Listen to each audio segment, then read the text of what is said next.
গোয়ালঘর শব্দটি শুনলেই আমাদের চোখে ভেসে ওঠে বাঁশের কুঠি, টিনের চালা আর অগোছালো মেঝে। আধুনিক ও উন্নত প্রযুক্তি সম্মিলিত যে সকল শেড আমরা ইতিপূর্বে ইউরোপ, আমেরিকা, অস্ট্রেলিয়া, ব্রাজিলের মতো দেশগুলোতে দেখে এসেছি, সেই একই ধরনের উন্নত প্রযুক্তি সম্মিলিত শেড এখন বাংলাদেশের মাটিতেই। তবে এখন আধুনিকতার ছোঁয়ায় লাঠি হাতে রাখাল নয়, বরং স্বয়ংক্রিয় মেশিন আর রোবোটিক পদ্ধতিতে নিয়ন্ত্রিত হচ্ছে প্রায় 2000 গরু লালন পালন। মুন্সিগঞ্জের লৌহজংয়ে গড়ে উঠেছে এশিয়ার অন্যতম আধুনিক বৃহত্তম খামার ডাচ ডেইরি লিমিটেড, যেখানে ঘাস কাটা থেকে দুধ দহন সবই হচ্ছে হাতের স্পর্শ ছাড়া। প্রযুক্তির এই অভাবনীয় ছোঁয়ায় যেন চোখের সামনেই ফুটে উঠেছে ভবিষ্যতের খামার ব্যবস্থা। এই খামারে গরুর খাবার দেওয়ার প্রক্রিয়াটি যেন কোনো সায়েন্স ফিকশন মুভির দৃশ্য।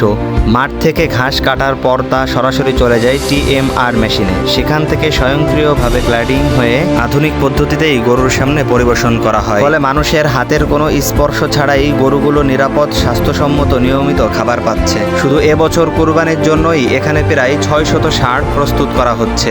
যেখানে এতগুলো ষাঁড় লালন পালনে অনেক মানুষের প্রয়োজন হতো, সেখানে মাত্র কয়েকজন মানুষই এতগুলো ষাঁড় লালন পালন করতেছে এই আধুনিক প্রযুক্তিতে। এছাড়াও বাংলাদেশে এই প্রথম ব্যবহার করা হচ্ছে অত্যাধুনিক মিল্কিং পার্লার। এখানে একসাথে 12 থেকে 15টা পর্যন্ত গাভীর দুধ দহন করা হয় এবং প্রতিদিন 100টিরও বেশি গাভীর দুধ দহন করা হয়ে থাকে এই মিল্কিং পার্লারে, যেখানে হাতে দহন করলে একটি গরুর সময় লাগে 10 থেকে 12 মিনিট, আর এই প্রযুক্তির ফলে সময় লাগতেছে মাত্র 7 থেকে 8 মিনিট। এতে করে সময় এবং শ্রম দুটি ব্যাপকভাবে সাশ্রয় হচ্ছে। গরুগুলোর দুধ দহনের পূর্বেই খুব ভালোভাবে গোসল করানো হয় এবং কানে থাকা বিশেষ GPS ট্র্যাকিংয়ের মাধ্যমে তাকে স্ক্যান করা হয়। এর ফলে কম্পিউটারের স্ক্রিনে ভেসে ওঠে তার শরীরের সমস্ত অবস্থা, রক্ত সঞ্চালন, প্রেসার, তাপমাত্রা, এছাড়াও গর্ভকালীন সকল তথ্যই নিয়মিত পর্যবেক্ষণ করা হয় এই খামারে। খামারে ব্যবহৃত প্রতিটি ডিভাইস এক একটা ডাক্তারের মতো। খামারে থাকা গাভীগুলোর জন্য এখানে রয়েছে মাতৃত্বকালীন যত্নের ব্যবস্থা।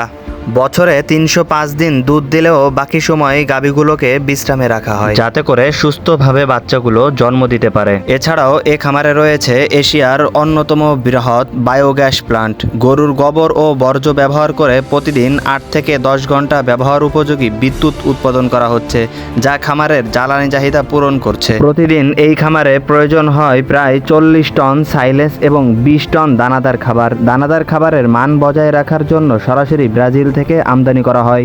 এছাড়াও পদ্মার চরে প্রায় 3000 একর জমিতে চাষ করা হয় ভুট্টা, যা খামারের কাঁচামাল হিসেবে ব্যবহৃত হচ্ছে। প্রযুক্তির এই ব্যবহার শুধু উৎপাদনই বাড়াচ্ছে না, বরং খাদ্যেরও নিরাপত্তা নিশ্চিত করছে। এত বড় প্রজেক্ট আর এই বিশাল বিশাল শেড, এগুলো 2-1 দিনেই তৈরি হয়নি। এগুলোর পিছনে রয়েছে দীর্ঘদিনের শ্রম, মেহনত আর বিপুল পরিমাণের অর্থ। দর্শক, একটু চোখ ফেরাতে চাই এখন থেকে ঠিক 8 বছর পূর্বের একটি দিনে। 2018 সালের 5 মে, একটি অন্যরকম দিন। মালয়েশিয়ান এয়ারলাইন্সের একটি চার্টার বিমানে হজরত শাহজালাল আন্তর্জাতিক বিমানবন্দরে ডাচ ডেইরি লিমিটেড এর উদ্যোগে অস্ট্রেলিয়ার সিডনি থেকে এসে নামলো 75টি গরু। এর আগেও চার্টার বিমানে করে বাংলাদেশে গরু এসেছে, তবে সংখ্যার দিক দিয়ে এটি ছিল এক অনন্য দৃষ্টান্ত।